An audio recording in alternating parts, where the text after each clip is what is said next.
Pak Jokowi itu belum firm ke satu capres gitu. Udah. Bingung kan orang?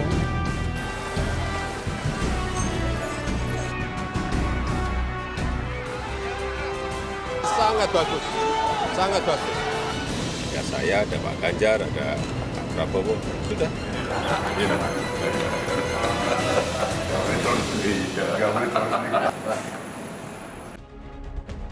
Terima kasih Anda masih bersama kami di Political Show dan kita akan langsung bergabung secara virtual dengan Badan Eksekutif Mahasiswa Fakultas Hukum Universitas Islam Bandung. Silahkan langsung Fasya dan siapa?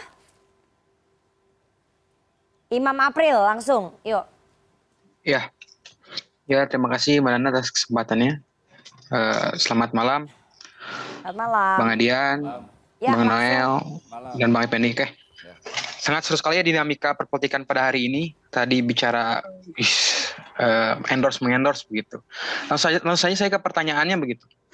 Apakah pernyataan Pak Jokowi yang mengaku akan cawe-cawe di Pilpres 2024 yang ya secara tidak langsung tidak wajar begitu, dinilai wajar mengingatkan beliau sebagai kepala negara gitu. Dan kenapa alasannya Bang? Dan terus apakah manuver politik Pak Jokowi ini tersebut Bang Adian Ya. dirasa menguntungkan partai PDI Perjuangan ataukah merugikan, dan kenapa alasannya begitu pun sebagian kepada Bang Noel? Apakah manuver politik Pak Jokowi ini dirasa menguntungkan Partai Gerindra karena kan pada dasarnya Baik.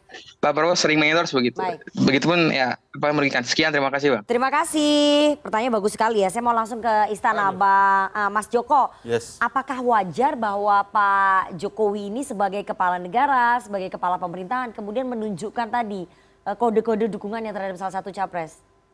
Kalau kode-kode dukungan sampai hari ini kan Pak Jokowi kan tidak secara jelas Mbak menjelaskan kode dukungan itu. Tetapi yang harus dilihat bahwa beliau sebagai kepala negara itu punya tanggung jawab untuk menjaga stabilitas politik. Beliau sebagai kepala negara dan juga kepala pemerintahan hari ini punya tanggung jawab untuk melanjutkan memastikan bahwa legasi-legasinya berlanjut. Itu yang sebenarnya menjadi kekuatan. Kalau terkait cawe-cawe, ya untuk mempertahankan legasi ya itu harus dilakukan. Tetapi sekali lagi bukan dalam kerangka elektoral. Tetapi dalam kerangka beliau sebagai kepala negara untuk memastikan. Sekarang kita syukur alhamdulillah nih politik identitas nada-nadanya udah tidak sekencang 2014-2019. Beliau ingin memastikan bahwa setiap kontestasi dilakukan cawe-cawe, kontestasi itu berlomba tentang penawarkan program-program ke depan beyond untuk mengurus negara ini seperti apa. Itu yang ingin didorong oleh Bapak Presiden karena ya sekali lagi kalau kita tidak memakai momentum hari ini, momentum seperti ini, ya kapan lagi kita akan punya momentum itu? Karena paling bahaya itu adalah bonus demografi. Ini adik-adik ini semua, kalau bonus demografi ini tidak kita urus, lulus dari kuliah malah jadi pengangguran. Ini yang mau betul-betul dipastikan oleh Bapak Presiden melalui calon-calon yang selalu mengusung dan mengatakan keberlanjutan dan percepatan untuk Indonesia maju. Oke, tapi ke depannya apakah sebaiknya Presiden itu bersikap netral aja? Nggak terlalu sering mempertontonkan kebersamaan saya Pak masih Prabowo ataupun Mas Ganjar. Loh, kalau mempertontonkan kebersamaan ya itu pasti akan terjadi karena bagaimanapun juga Pak Prabowo itu adalah pembantunya. Karena bagaimanapun juga Pak Ganjar adalah juga gubernur dan bagian juga membantu beliau di tingkat daerah Jawa Tengah. Ya bagaimana kalau nggak Presiden harus berinteraksi dengan mereka? Kalau berinteraksi dengan mereka lalu publik itu loh. Ya, masa Presiden nggak mempertimbangkan persepsi publik, ya kan apalagi di tahun politik seperti ini. Kita kan juga tidak mungkin, Mbak, yang namanya Menteri Pertahanan lalu karena dia mencalonkan lalu Presiden menjauhi juga nggak mungkin. Karena hanya seorang gubernur ingin mencalonkan menjadi Presiden karena atas nama netralitas dijauhkan itu juga tidak mungkin dan itu menjadi tidak rasional menurut saya. Bahwa kedekatan antara Pak Ganjar dan Pak Prabowo dengan Pak Presiden Jokowi lalu di-capture oleh para pengikutnya untuk mengatakan itu mendukung calon saya ataupun itu tidak mendukung calon kalian, itu kan tergantung masing-masing persepsi. Ujungnya, sekali lagi, balik kepada masyarakat yang 82% hari ini percaya kepada dan puas kepada Presiden Jokowi, apakah mereka juga percaya bahwa calon-calon ini akan melanjutkan keberlanjutan tentang Pak Presiden Jokowi. Saya mau ke Bang Adian. Bang Adian, tadi pertanyaan dari mahasiswa, ini merugikan PDI Perjuangan atau tidak berefek sama sekali ini terhadap apa ya? elektoral? Itu tadi tindakan yang dilakukan oleh Pak Jokowi menunjukkan kode-kode kedekatan. Nggak ada. Jokowi jalan sama Prabowo itu menterinya. Terus mau jalan sama siapa? Oke. Dia juga jalan sama menteri-menteri yang lain kok. Tapi kemudian tidak diputar balikkan dengan narasi yang seolah menjadi bentuk dukungan. Tidak. Jadi nggak merasa dirugikan ya PD Perjuangan? Bukan, maksudnya gini. Ini bukan soal rugi tidak rugi. Tapi bagaimana kita menempatkan posisinya. Prabowo itu sampai hari ini 100% pembantu presiden. Dia mantan lawan yang saat ini menjadi pembantu presiden, yang kemudian sepertinya sedang berkeinginan menjadi pewaris politiknya. Kira-kira seperti itulah. Nah, dalam kapasitas hubungan mereka berdua, ngelarangnya gimana? Gitu. Dan itu sudah dia sampaikan tadi kok, sudah dikutip juga oleh CNN. Ini saya mengundang ini karena sedang acara ini ya, ini begini segala macam. Dia datang ke pasar karena dia megang food estate yang gagal itu toh. Nah, kemudian misalnya, sebentar dong, lu udah lihat-lihat sono aja. Bentar dulu dong, belum selesai nih. Nah, misalnya ke pasar sama food estate agak-agak nyambung ini. Nyambung lah. Emang hasil food estate dijual di mana? Di pasar dong. Itu loh. Nah, artinya bahwa yang menjadi masalah adalah siapa yang kemudian membangun persepsi. Yang membuat rakyat kemudian melihat, oh kayaknya begini. Jangan. Biarlah rakyat melihat bahwa ini hubungan semata-mata antara presiden dan menterinya. Sehingga rakyat tidak bingung. Presiden juga kita bikin enjoy pemilu dan menuju pemilu berjalan dengan baik.